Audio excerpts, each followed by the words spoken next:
Hi everyone! Welcome back to my channel. Today we are talking about all of the books that I managed to read in the month of April, and I have a couple here that I can't share with you yet because they were a part of a video project that has not been made live yet. So there are 2 additional books that I did read in April that you will see more thoughts for soon. But as for what I can talk to you about, I have 6 books for you, and I had a roller coaster ride of reading this month where I had some of my lowest lows, but also have like a new favorite. So let's chat. I always do my wrap-ups in the order of enjoyment, so from my least favorite to my favorite, but I do have one exception to make for this wrap-up this month because for the first time I didn't rate a book, and I will explain why. And it was actually my patron pick for the TBR last month, and I'm glad I read it, but I have thoughts. And I talked about it in a vlog already, so you may have seen that, and you may know some of these thoughts already, but it is The Housemaid by Freida McFadden. So I'm super glad this was picked for me to read because I've been seeing so much buzz for it, so much hype, and so much love for it. And I have to say that I understand why this is getting so much hype and love. It's a lot of fun.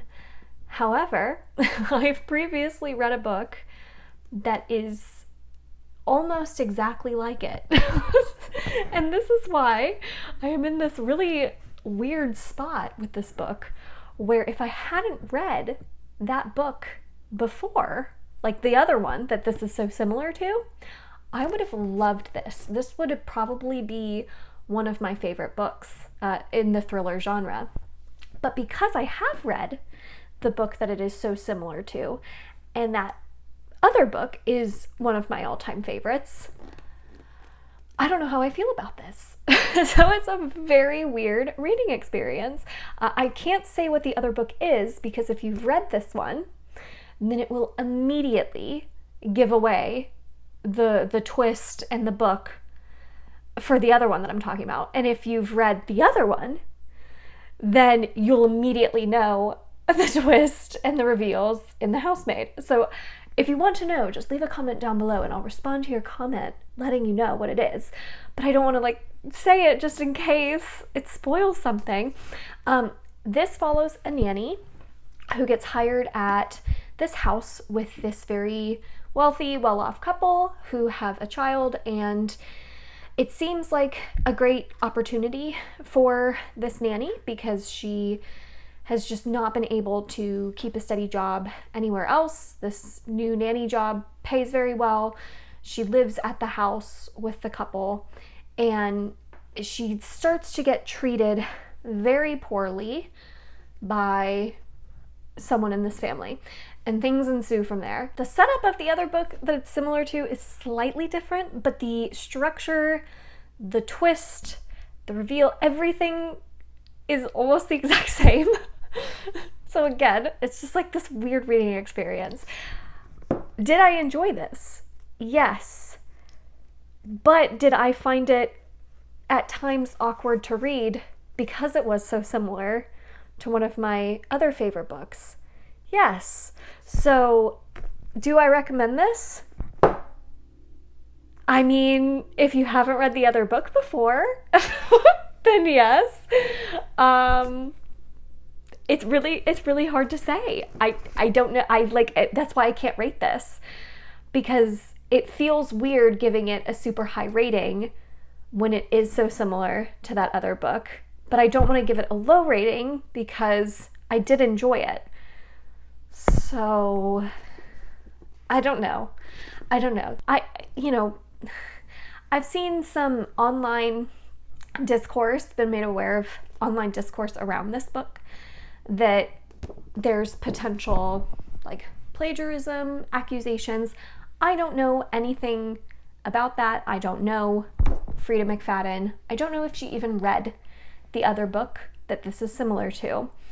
I don't know if there's an active lawsuit. I don't know anything about any of that. But all I can speak to is my reading experience, and that it was extremely similar, almost to a point of discomfort, to the other book that I've read before.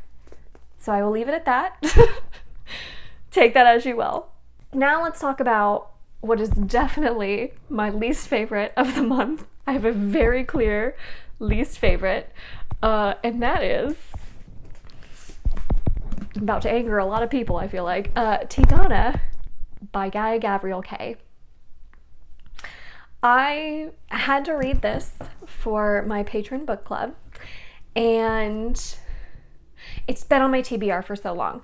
I knew I wanted to eventually pick up Guy Gavriel Kay. Tigana, I think, is his most popular, well-known work. A lot of people have it as one of their favorite fantasies of all time. It's a standalone. It is very well regarded. That being said, it is not for me.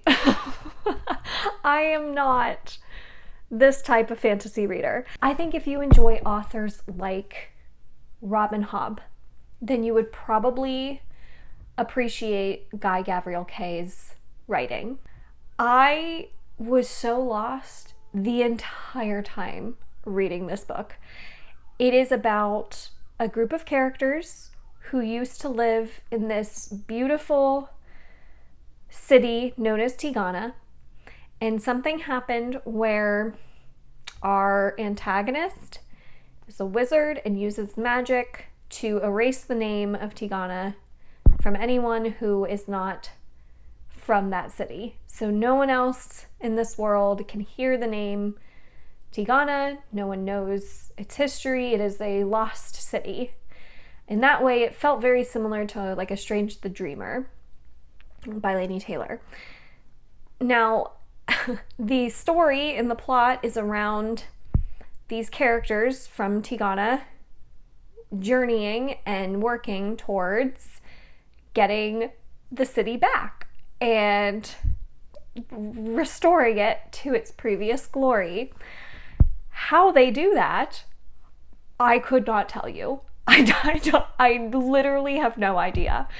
I don't know what this book really was about. It had characters, it had words, and it was not in our world, so it was fantasy.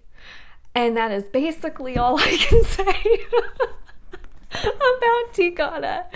You guys, this was so not for me. The writing style was so not for me.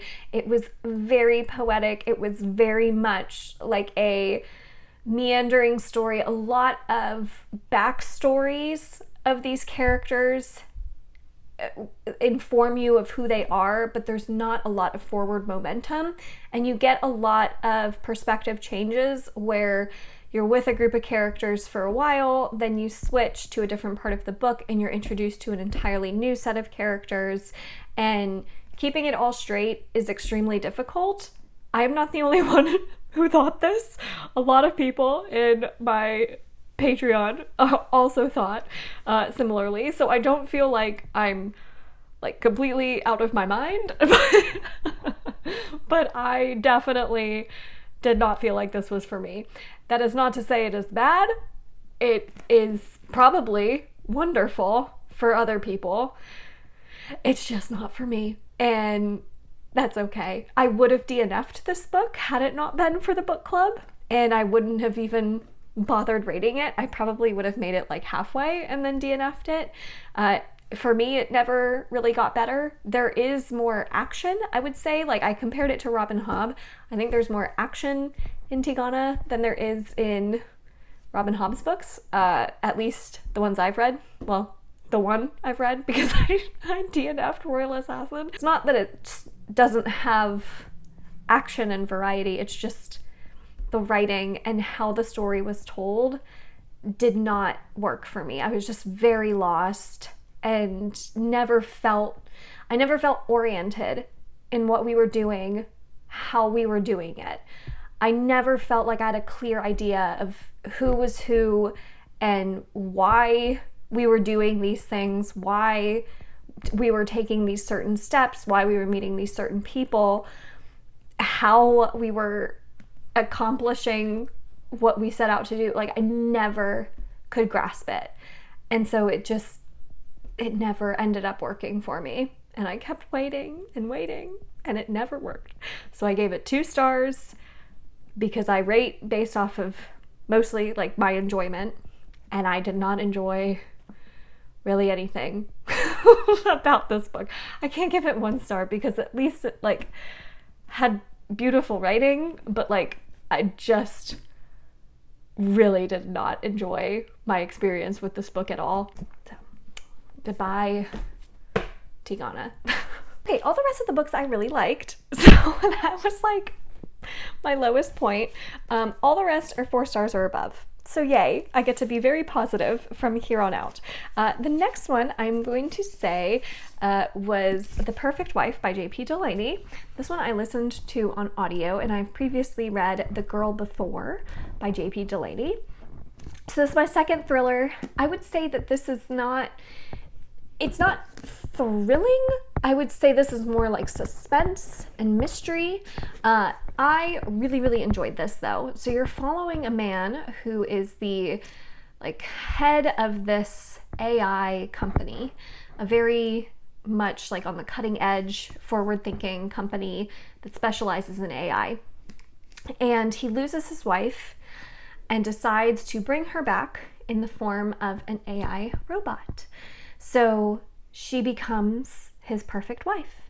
And the really interesting thing was all of the conversations around that, around AI, bringing your loved ones back through AI, living on in the form of AI. It was really, really fascinating to see this kind of technology, which I feel like we're right at the cusp of this in our own world. So it feels like it's very much like a near future type of conversation that's being had, and it's really interesting. So I really, really enjoyed that aspect of the book, and that's what makes it stand out in my mind from like all the other thrillers I've read, is those conversations. This felt very much like a sci-fi thriller because of that. So if that sounds really interesting to you, I would highly recommend checking this out. This also tackles some pretty heavy themes of autism and having autistic children. And it's something that, if you read the author's note, the author has very, very, very much a close connection to. So a lot of this is coming from his own experience, which I thought was really interesting, and another part of the book that I thought was really well done and helped it stand out from the rest of the thrillers that I've read, because it was having these really kind of complex discussions in this book in a very like well executed way. Again, I don't think it's like the most thrilling. I don't think the twists and the reveals are like the most shocking, groundbreaking, but because of the conversations it was having kind of outside of those, I really liked it. So I gave this 4 stars. Really enjoyed my time with it. Highly recommend it. I didn't see the ending coming. Maybe there were like parts of it that I did, but for the most part, I was genuinely surprised by some of the stuff that happened in this book. So I had a really good time listening to this one. It was a great audiobook, and it was told by multiple narrators who were narrating different characters, which really helped. So this is a great audiobook if you're looking for a new audiobook to check out. And I definitely want to read more from J.P. Delaney. So an author that is very much still on my radar, it's still one that I want to explore more of. And I highly recommend The Perfect Wife if it sounds interesting to you. Next book I have is, this one's hard because there's 2 fantasies that are 4 stars. So how do you pick which one you like more? Okay, I'm going to say the next one I have is The Bitter Twins by Jen Williams. This is the second book in the Winnowing Flame trilogy, and this is one that I really enjoyed overall.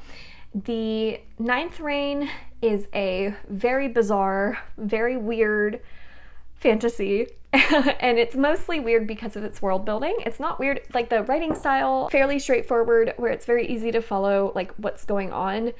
So it's not necessarily like the writing style that's weird, it's the world building itself and like the creatures and some of that stuff that's very weird and makes this feel very unique, which I like. There are certain parts of it that I really like, and then certain parts of it that are like so weird and strange that it's kind of hard to like conceptualize at times, which is I think why this is like holding it back from being a favorite series for me so far, is because some of the concepts I just truly like can't quite wrap my head around, like how it looks, how it acts, like some of the stuff is so weird. Anyways, so The Bitter Twins, I would say I enjoyed this pretty much the same amount as The Ninth Reign, maybe just slightly less, because I really liked a lot of the character moments in The Ninth Reign, and I didn't get as many character moments that I liked in The Bitter Twins.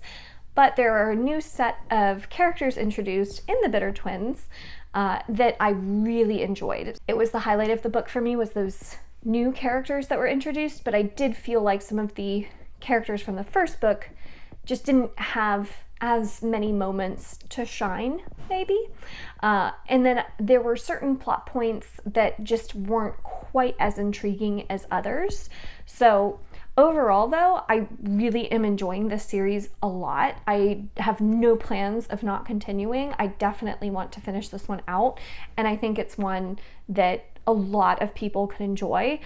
So I gave it 4 stars. I gave The Ninth Reign 4 stars. This is not a favorite series so far, and it probably won't be, but it's still one that I'm having a lot of fun with, and I'm really enjoying my time, especially just like while I'm in it.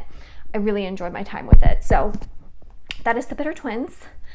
Go check out Winnowing Flame if it sounds interesting to you. The next one I have is kind of like similar feelings. It's The Kingdom of Copper by S.A. Chakraborty. This is the second book in the Daevabad trilogy, starting with The City of Brass, and I gave both City of Brass and Kingdom of Copper 4 stars. It's similar. It's not similar at all to The Ninth Reign in terms of like world building, writing, characters, anything like that. It's similar in how I feel about them. That's it. So this is one where I really, really like the world. I really like some of the characters, but the plot itself at times is just not my favorite, is not the most gripping. So City of Brass is a very much like Middle Eastern inspired fantasy that follows a girl named Nari, who is a con woman and who gets taken by a jinn to this magical world of Daevabad. And there she finds out some stuff about herself that she didn't know and gets caught up in this larger battle, this larger war that has been building for centuries. So you're in the Kingdom of Copper. You do have a time jump from the first book. So quite a bit of time has passed from the end of City of Brass to the beginning of Kingdom of Copper. I was not bothered by the time jump. I know some people, don't love time jumps. It's fine.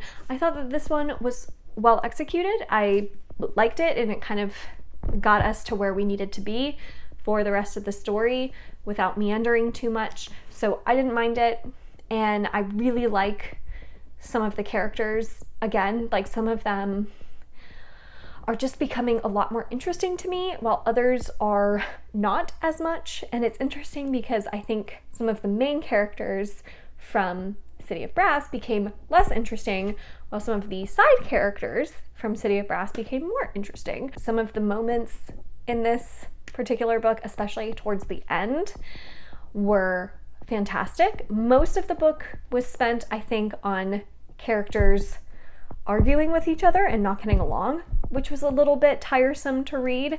It felt kind of at times a little bit repetitive with some of the arguments that characters would have, or just the feeling that there wasn't really anything else going on except for characters not getting along. So that was like, I think, again, what held it back from being like a 5-star favorite.